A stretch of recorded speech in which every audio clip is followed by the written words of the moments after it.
And from the well I lift a drop upon my finger, intent if you'll stretch a thirsty throat for it. And then I hear your heart and mine beating, and both with fear. Welcome to Ostracon, a podcast that translates fragments into the whole from which they came.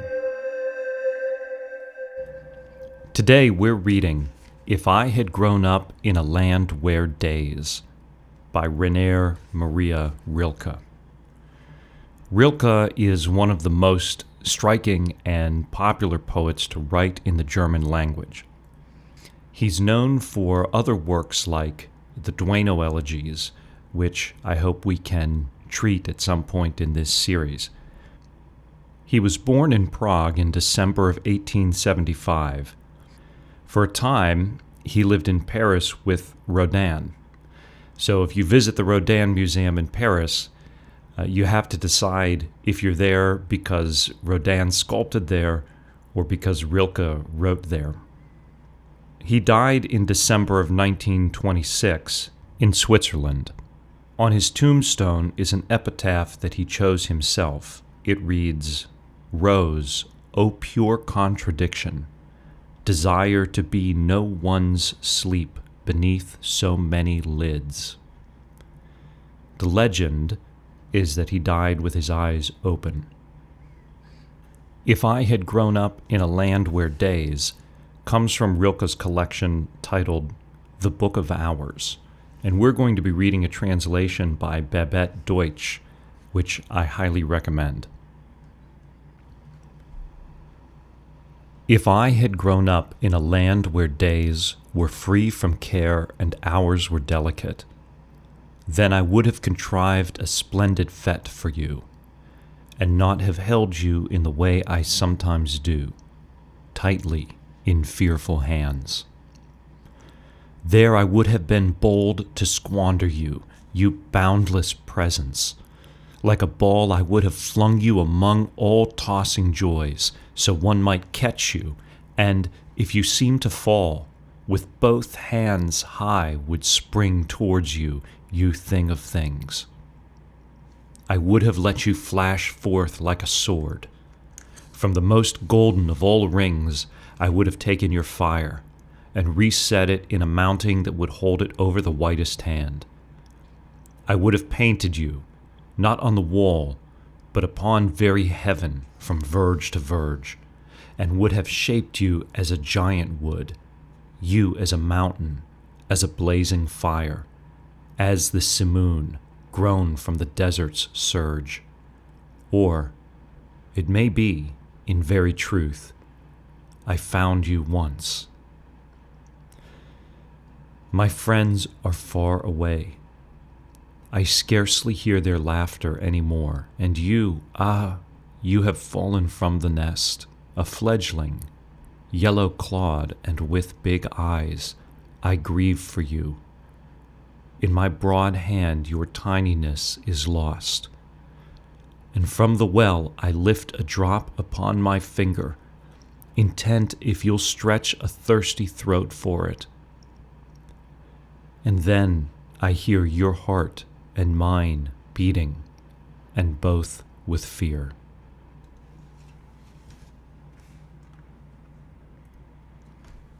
In this poem, we have the joy and the vulnerability of a life of faith. And right from the beginning, it's helpful to look at the marital language in the poem, because the speaker, overwhelmed by what he has found, by its power, by its beauty, overwhelmed by what he wants to do about it, overwhelmed even by the fear of it and what it might mean for who he is. One of his reactions is to be married with it. There's the image of the most golden of all rings, that he would reset over the pure hand of his love. But note that even the ring that he wants to be wedded with is something that he gains from this surpassing and transcendent truth that he has found. It says, I would have taken your fire and reset it in a mounting. In other words, the fire that you give to me, the spirit, the life, the beauty that you give to me, I would take and I would give it back to you in the form of a ring. In other words, in the form of my vow, in the form of my commitment to you, because I'm overwhelmed by your fire and your beauty. I receive it and I give it back as I give myself to you in a promise. You've won me because you've shown me all of these overwhelming things. So it draws him to a precipice of self-giving. Now, what is it that is so powerful to him? First, we have all the images of the joy that he finds in this beauty. If I had grown up in a land where days were free from care and hours were delicate. He's imagining the things that he might have done if he were not, I almost want to say, stunted by the fact that days are not free from care, but that we live in the fall. But nonetheless, he aspires to the things that he would do if he were able to reach the limits of his expressive self. I would have contrived a splendid fete for you. I would have had a great party. I would have been bold to squander you, you boundless presence. This sounds, especially the word squander, of a line that has more truth than your mind is initially ready to receive. Squander has a sense of waste, but in this sense, because it is a boundless presence, it can never be used up. So I would have been bold to squander you, you boundless presence. I would have lavished you on myself, on those around me. I would have found an inexhaustible source of inspiration, of hope, of joy that you would give away, because unlike the things of the world, it would never run out. Like a ball, I would have flung you among all tossing joys so one might catch you. In other words, when you have this awe, you are moved to give it away freely, to squander it. And if you seem to fall with both hands high, would spring towards you, you thing of things. This is the faith of a child. You can imagine a child jumping for a ball, like 5 years old, smiling, hands high, reaching.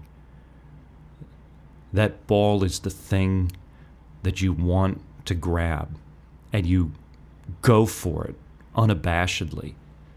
And this is what he would do with this boundless presence, that he both gives away and wants to leap for and grab. He wants to hold it. In fact, I think it's fair to say he wants to hold on to it by giving it away. He wants it to be intrinsic to his life, to flow through him, and to possess him. Even though he reaches out to grab for it, it is it that is transforming him. Keep that image in your mind when we get to the second part of the poem.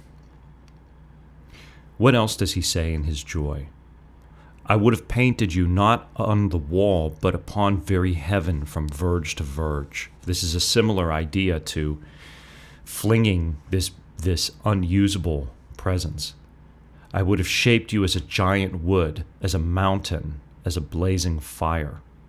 Mountain and fire, both images of communion with God. The mountain where the holy person goes up to be closer to heaven and to commune or speak or retreat with God. You think of Moses and Elijah, a blazing fire, the Spirit, even the natural world, the desert surge. It may be in very truth, I found you once. And there's an ellipsis after that. He begins, if I had grown up in a land where days, I would have done all these things, because I can see how you would have overcome me and I would have squandered you, spent you, given you away freely. But it's kind of hopeful, because he's not in a land where days were free from care. Nonetheless, he comes to the end of this section of joy saying, it may be in very truth, I found you once. In other words, this is what my heart longs for. And if I were free of all the struggle that comes in the broken world that we live in, then almost hopefully it's like he's saying, maybe I could get there. But he realizes also that he can get there even in a land where days are not free from care. He says, it may be in very truth, I found you once, in thinking about the way that he would give himself away, overwhelmed with this boundless presence. He looks back over the powerful experiences of his life, and he sees that even in an imperfect world, it was there, that he did have it, and that maybe this ability to live so freely was closer than he thought. Now we move to the second part of the poem. Just as life and faith are made of both parts, moments of clarity and moments of challenge. My friends are far away. I scarcely hear their laughter anymore. So we've moved into a place where he's speaking of some of the sorrows of life as lived, not the land where days are free from care. And the you that he is speaking to, he speaks of this way. You have fallen from the nest, a fledgling. In my broad hand your tininess is lost. And from the well I lift a drop upon my finger, intent if you'll stretch a thirsty throat for it. And then I hear your heart and mine beating, and both with fear. What he is finding here in the real struggle, day to day, is that this boundless presence is closer than he thought. There are 3 discussions of how he holds on to this presence. In the beginning, I would have contrived a splendid fete for you, and not have held you in the way I sometimes do, tightly in fearful hands. Sometimes that is the way one holds on to faith, almost desperate for the things that we need, desperate for the things that we fear. And our conversations with God are nothing but a litany of anxieties that make us more anxious. Then there's the idea that he would have flung this ball among all tossing joys, but if it seemed to fall, he would leap for it, to catch it, to grab it, for himself, even though he sees the benefit of giving it away. And then now, the fledgling in his hand. He is nursing it, and their hearts are beating together. This is, in part, the experience of faith, and in part the experience of Christ. I say the experience of faith because it is so vulnerable and so living. We see that it is alive. We're called to care for it. And it's a fledgling. In other words, it will become a bird. It will ascend. But now, It has fallen from the nest and it's been placed in our hands. We are to make this living thing ready to ascend. In the poem, "From the well I lift a drop upon my finger, intent if you'll stretch a thirsty throat for it." Yes, even here in a land where days are not free from care, we must nurture this living thing. And he takes the water, again, another image of the Spirit. We see the Spirit first in the fire, the enlivening of our life and movement in the world. But now we see it with the fledgling as the water, almost like baptism of the flood, of the cleansing power of us giving of ourselves to this fragile thing in which this great potential lies, giving of ourselves to the life that has been placed into our hands. Baptism, like how we go down below the water as we are baptized into a death of Christ, we go down in order to come back filled with the life.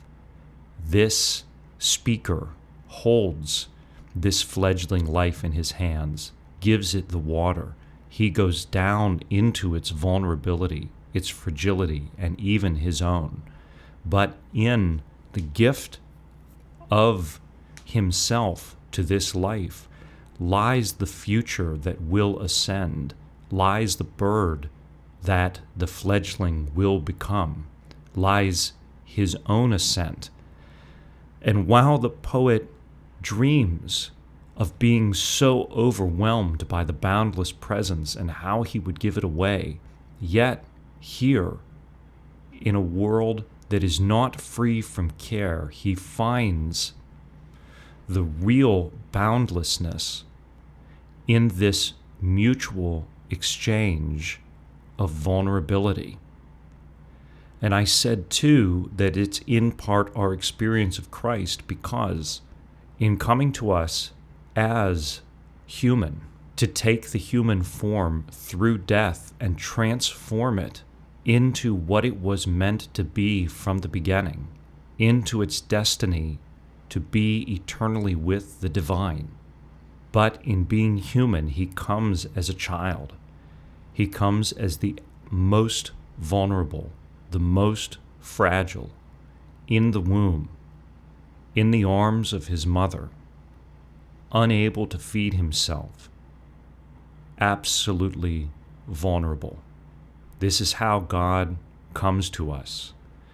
And the speaker here finds this boundless presence in the fact that the fledgling has been placed into his hands so that he can do something with it, so that he can not just be overwhelmed with life, but then to make a move of giving his own life as life has been given to him. It is in part the experience of Christ, because Christ allows them to put the nails into his hands and feet. And another way, it is partly the experience of Christ because we're told that each of us is a temple of God where the Holy Spirit dwells, and that what we do to the least among us, we do to God. It's not just Christ that puts himself vulnerable into our hands. All of us are put with all of our needs and vulnerabilities into one another's hands. And so the speaker's experience of this fledgling, nursing it so that it can grow and ascend, is also the experience of what do we do with the person next to us, with the ones we love, with the ones who are entrusted to us, who are the fledglings vulnerable in our hands.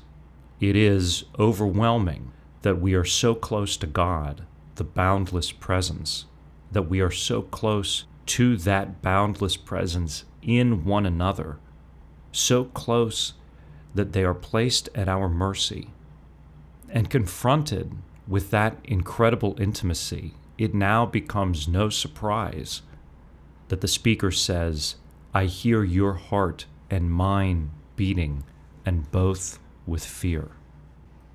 It is the deepest awe of God that he would place himself at our mercy, in our hands. And it is a fearful and transforming experience to be broken down from all of the other preoccupations that steal our time and our attention, and to say, this is it right here. This is the reality, this fledgling in my hands. Go back to the marital image from the beginning. You give yourself to me, it overwhelms me, and I give it back to you in my own promise. I give you what you give to me because what you have given me is the most valuable thing that I have. It's the most beautiful thing that I can find. And this same relationship is here in the fledgling, in the hands. You have given me your vulnerability. And now I make myself vulnerable to you. I enter into this relationship. And despite my fear, I give back this life. In the image of the ring in the poem, you could replace fire with life. You give me life, and I give it back to you. And while we may be afraid to give our life, maybe it's because we have not grown up in a land where days are free from care and hours are delicate, but that in our hearts we know that having found this boundless presence, if we were free of all of these other dying things that are hanging on to us, then we would see that this vow is the one to be made. We would paint it upon very heaven, from verge to verge, the heaven to which the fledgling in our hand is meant to ascend.